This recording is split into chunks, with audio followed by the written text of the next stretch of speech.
ආයුබෝවන් මම ඔබට විස්තර කිරීමට යන්නේ 11 ශ්‍රේණියේ තොරතුරු හා සංවේදන තාක්ෂණ විෂයේ 5 වන ඒකකයේ වන බහුමාධ්‍ය තාක්ෂණ යොදා ගනිමින් සරල වෙබ් අඩවි නිර්මාණය කිරීමේ පාඩමේ කොටසක්. මෙහිදී පළමුව අපි බලමු කොහොමද ඡේදයක් ඇතුළු කර හැඩ ගැන්වීම කරන්නේ කියලා. මෙහිදී අපි HTML උසුලන මේට භාවිතා කරනවා. මෙහිදී අපි පාවිච්චි කරන්නේ P කියන උසුලනය. මේ උසුලනය භාවිතා කිරීමේදී අපිට අනිත් උසුලන වගේම මෙහිදීත් අපි අවසාන කිරීමට බෑක්ස්ලෑෂ් එකත් සමග P කියන උසුලනයත් ආරම්භ කිරීමේදී P කියන උසුලනය පමණකුත් භාවිතා කරනවා. ඔබට පේනවා ඇති මේ තියෙන ස්ලයිඩ් එකේ මේ කේතයන් අපි දක්වපුවාම කොයි විදිය ප්‍රතිදානයක්ද ලබා ගන්න පුළුවන් කියලා. P කියන උසුලනය අපි භාවිතා කරද්දී අපිට පුළුවන් මේ උසුලනය භාවිතා කර ඡේද සැකසීමේදී එල්ලය කිරීමට එහෙම නැත්නම් alignments හදන්න. ඒතර මේ alignments අපිට 4 ආකාරයකට හදා ගැනීම හැකියාව තියෙනවා. පළවෙනි ඔයගොල්ලන්ට පේනවා ඇති මේ ස්ලයිඩ් එකේ පළවෙනි උදාහරණයේ විදිහට left alignment එකක් පෙන්නන ඒ වමට එල්ලය කරලා.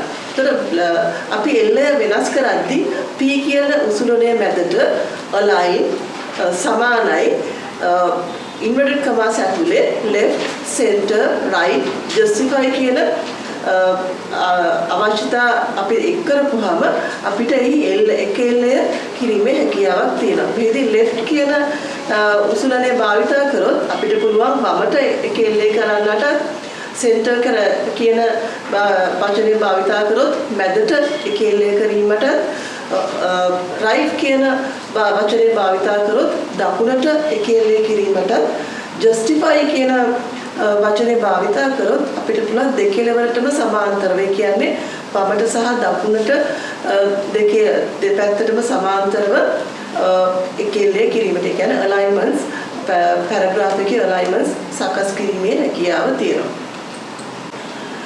ඔබට පේන ඇති මේ ස්ලයිඩ් එකේ පිටිපස්සෙන් දක්වලා තියෙන ස්ලයිඩ් එකේ left alignment එක හදලා තියෙනවා.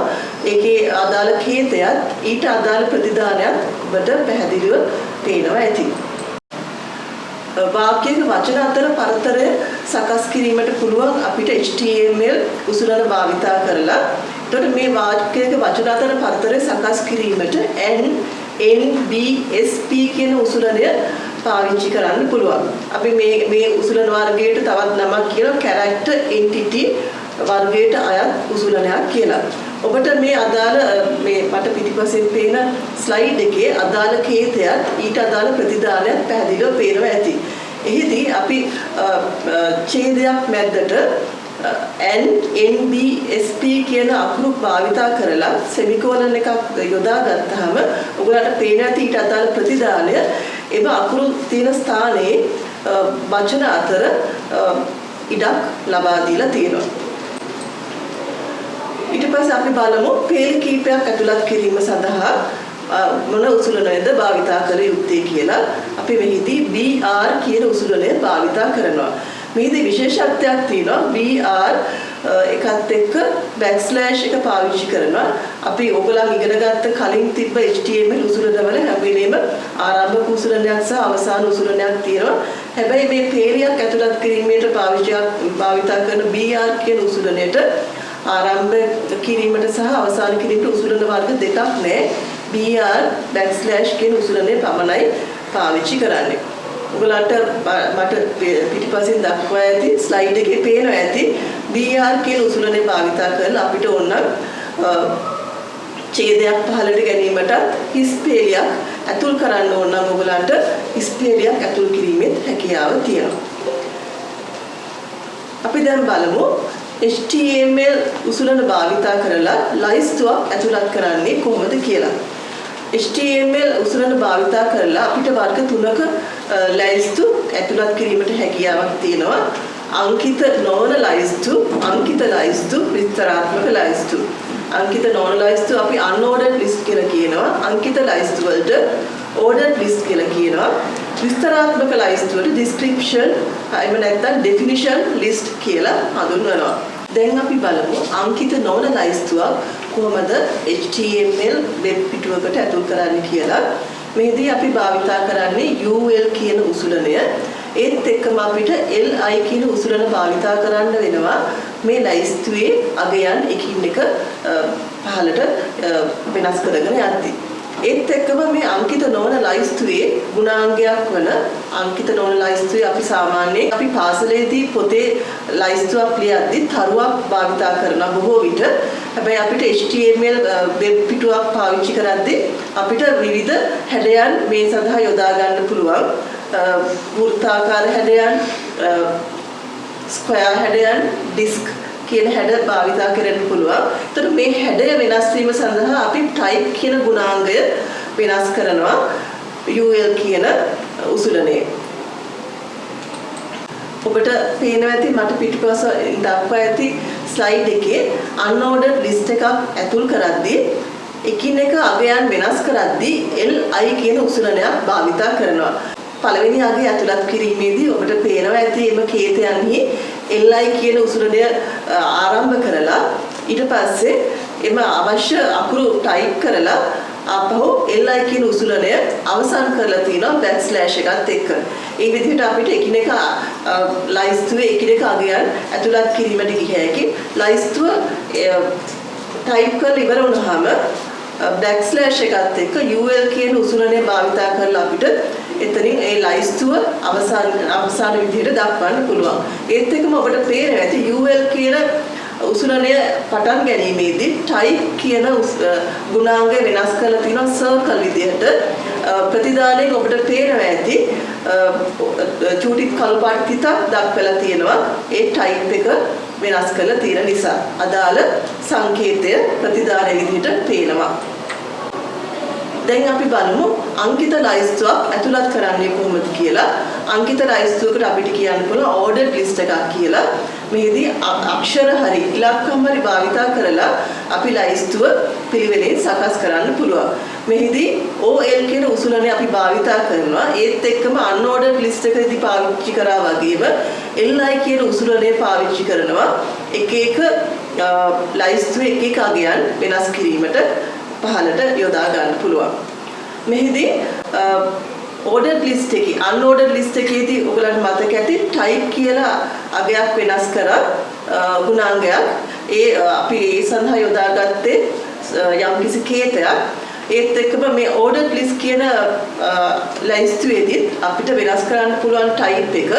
මෙහිදී අපිට හින්දු ඉරාබි ඉලක්කම් ඕනේ නම් එක කියන අගය වෙනස් කරන්න පුළුවන්. ගුණාංගය type කියන ගුණාංගයේ එක කියන අගය දෙන්න පුළුවන්. ඒත් එක්කම capital A කියන අගය දුන්නොත් type කියන ගුණාංගයට ඉංග්‍රීසි capital අක්ෂර අපිට ඇතුළත් කරලා ඒ ලයිස්තුව ලබා ගන්න පුළුවන්. ඒත් එක්කම simple A කියන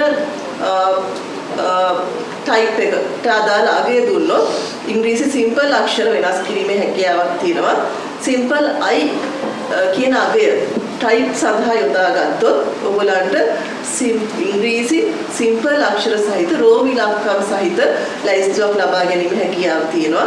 capital I කියන අගය දුන්නොත් type කියන ගුණාංගය වෙනස් කිරීමට ඔයගලන්ට ඉංග්‍රීසි capital අක්ෂර සහිත රෝම ඉලක්කම් සහිත ලයිස්තුවක් ඇතුළත් කිරීමේ හැකියාවක් තියෙනවා. ඔයගලන්ට පේනවා මේ දක්වලා තියෙන උදාහරණය කොහොමද OL ordered list කියන උසුලනය භාවිතා කරලා type කියන ගුණාංගය වෙනස් කරලා capital I වලට අදාළ ප්‍රතිදානය ලබාගෙන තියෙන්නේ කියලා. තුන්වෙනි ආකාරයේ ලයිස්තුවක් අපි බලමු කොහොමද ඇතුළත් කරන්නේ කියලා. ඒකට අපි කියනවා විස්තරාත්මක ලයිස්තුවක් එහෙම නැත්නම් definition list කියලා. මේදී උසුලන වර්ග තුනක් පාවිච්චි කරනවා. DL කියලා විස්තරාත්මක ලයිස්තුවකට ආරම්භයේදී උසුලනයක් භාවිතා කළ යුතුයි.